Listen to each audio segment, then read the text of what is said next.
So the housing market may look strong on the surface, but what's really bankrupt is the ability for everyday people to buy in. And nowhere is that more evident than here in Las Vegas, where the middle class definitely feel priced out, leaving home ownership only a luxury that the wealthy can afford.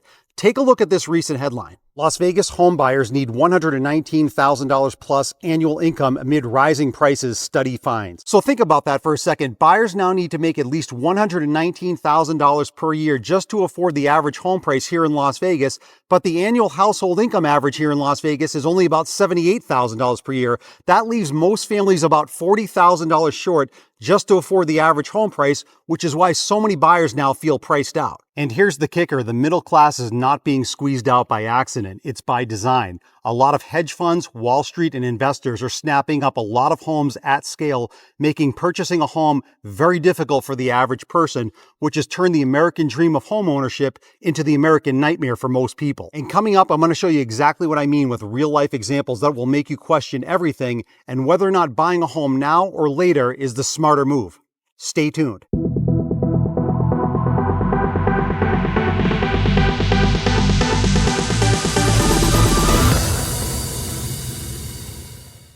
What's going on, my YouTube friends? This is Jerry Abbott, your #1 real estate resource here in beautiful Las Vegas. Hey guys, a couple of real quick things before we dive into the video. If this is your first time to the channel and you want to learn the cold hard facts about the US economy, the US real estate market, and specifically the Las Vegas real estate market, then make sure you subscribe to the channel down below.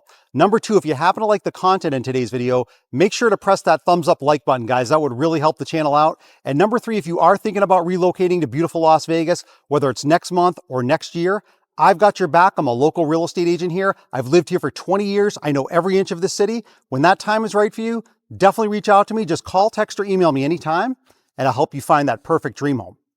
Let's dive into the video. So home prices across the US right now are so high that you can see right next to me, 80% of them are unaffordable in most of the larger counties. But here's the kicker. We just had an interest rate cut, so now interest rates are in the low 6% range again, which is sparking homebuyer demand, so much so that this recent article just came out. The housing market could see 500,000 more sales next year as mortgage rates fall below a key level. Now, if that key level is hit, take a look at what that means in terms of overall homebuyer demand from this recent social media post. When mortgage rates drop below 6%, about 5.5 million new buyers can afford to buy a home, according to NAR. So none of this really makes sense to me because these slightly lower interest rates really are not going to make much of a difference. The real issue is how high home prices still are, but a lot of buyers just simply don't care when they see lower interest rates. And drilling down more specifically here in the Las Vegas real estate market, you can see right next to me that home prices have stabilized here, even as inventory has surged in Las Vegas. But what's happening now is because a lot of homeowners now that are trying to sell their homes here in Las Vegas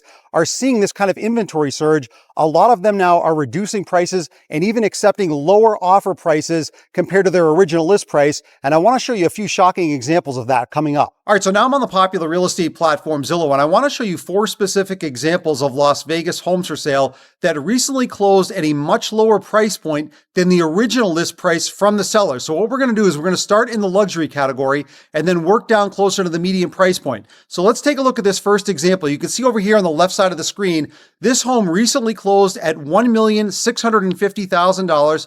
It's a 4-bedroom, 4-bath, 4,000 square foot home, but down below, I want to show you what the original list price was from the seller compared to this closing price. So take a look down at the bottom of the screen in that blue highlight. Down at the bottom left there, the date says 4/30/1998. So this is a long-term homeowner that purchased this home nearly 30 years ago for just $541,000. Now, if we look at the date just above it on the left side in that yellow highlight, the date says 12/27/2024. So almost around Christmas time last year, they finally listed the home for sale after 25 plus years of ownership, and they listed it for $2,079,000. Now, obviously, the home has gone up tremendously in value over nearly a 30-year period of time. They've done upgrades to it, but this home was very much overpriced. And as I scroll up here, I'm not going to bore you with all of the price reductions, but it kept getting reduced down to 1.9. Then it went down to the 1.8 range, the 1.7 range. And then when I get up here to the top, you're going to see right there in that yellow highlight, sold for $1,650,000. So there's a couple of takeaways here. Number one, this home took about 8 or 9 months for it to finally sell, and it took about a $400,000 price reduction for it to sell.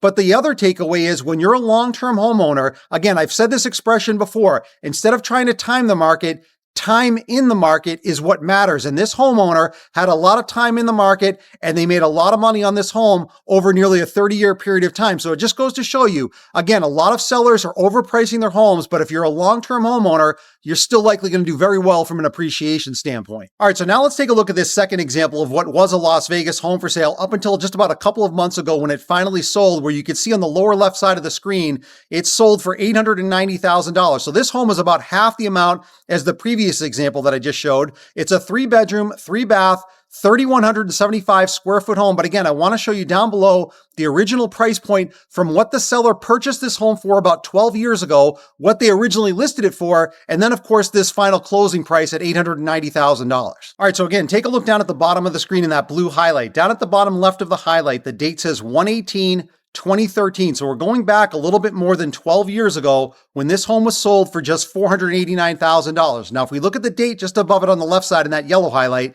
the date says 2/1/2025. So about 12 years after the seller purchased this home, they listed it, you can see, for $1,090,000. Again, very much overpriced. And again, when I scroll up here, you can see these price reductions until finally that sold number right there in the middle of the screen where it says $890,000. So again, the two main takeaways are this. Number one, this home took nearly 6 months to finally sell, and it took a $200,000 price reduction for that home to finally sell because again, the homeowner was far too aggressive on their original list price, and they finally sold it and they accepted a price point of $200,000 below that original list price. But again, the other main takeaway is this. You can see again, down at the bottom of the screen, that blue highlight, this homeowner purchased the home 12 years ago for $489,000 and they sold the home for $890,000. So it was about a $400,000 increase in about a 12-year period of time. So again, this is why I keep saying when you're purchasing a home, if you own a home for at least about 7 to 10 years or more, you're likely going to do very well, especially what's happened in the last few years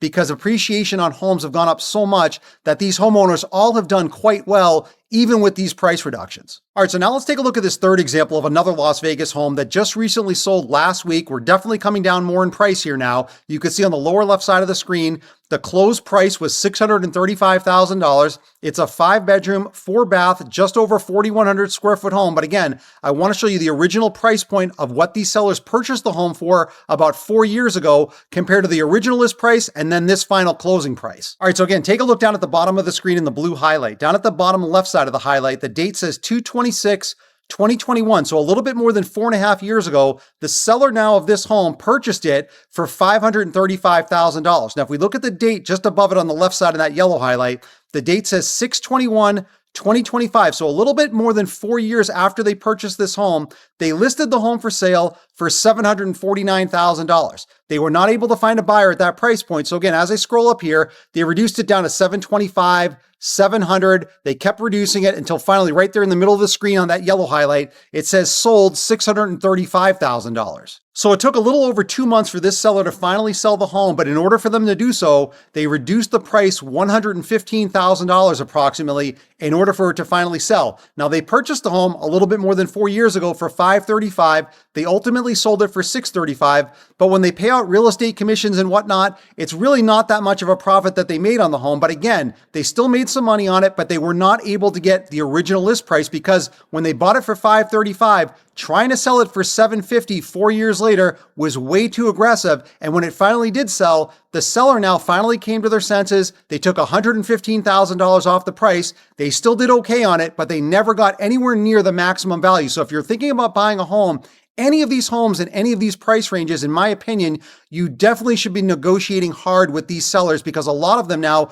realize that inventory is getting higher and they're willing to acquiesce and finally come down off those high price points and sell them at a lower price point for it to finally sell. All right, so now let's take a look at this fourth example of a Las Vegas home, again, that recently just sold last week. You can see on the lower left side of the screen, we are coming way down in price now. This is about $65,000 below the median price point here in Las Vegas, which currently is about $480,000. This home you can see sold recently for $415,000. It's a 3-bedroom, 2-bath, just over 1,500 square foot home. But again, I want to show you the full price history down below. All right, so one more time, take a look down at the bottom of the screen in that blue highlight. Down at the bottom left side of the highlight, the date says 2/28/2012. So we're going back a little bit more than 13 years ago. And this particular time period, especially in the Las Vegas real estate market, was definitely the bottom of the crash. Take a look at the sold price of this home. it was just $128,000. So the people that purchased this home about 13 years ago had the best time you could ever have because they literally bought at the bottom of the market when everything crashed back then.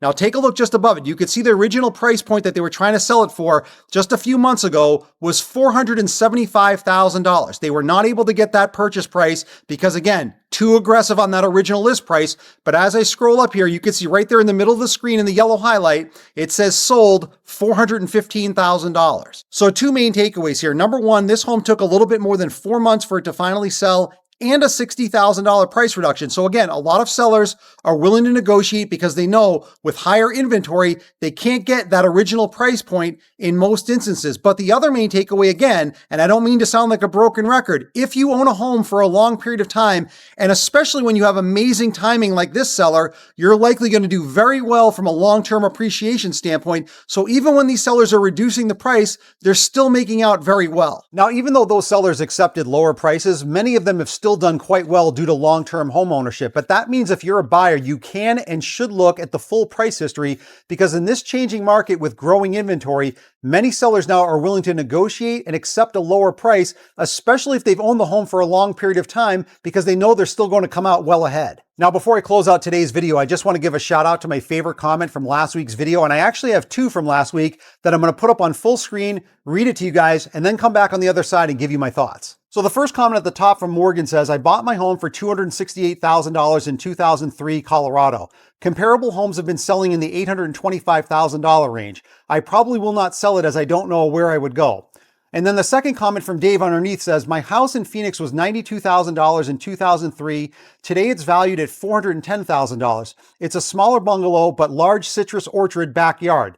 Tax and insurance is $250 a month. House is long since paid off. Thing is, if I sold it, where would I go? So in the real estate world, this is what you call golden handcuffs. Long-term homeowners that have a lot of equity and likely a very low interest rate, but feel handcuffed to their home because they can't sell, because if they did sell, they'd likely have to use a lot of that equity to buy a more expensive home now, because obviously homes are much more than when they bought their homes, and they'd likely have to have a much higher interest rate. I want to hear from you guys. I want you to drop me a comment down below. I read and respond to all of my comments. If you were in this situation, would you sell the home, pocket some of the money, and downsize, or would you just stay put? And my favorite comment from this week's video, I'm going to give a direct on-screen shout out to in next week's video. Now, just to close out the video, this recent interest rate cut that we just had is definitely bringing more buyers back into the market. And unfortunately, many of them are willing to practically bankrupt themselves just to get their hands on a home in what I consider an overpriced market. The smarter move, in my opinion, is to wait until the winter when we may see a further easing of prices and rates.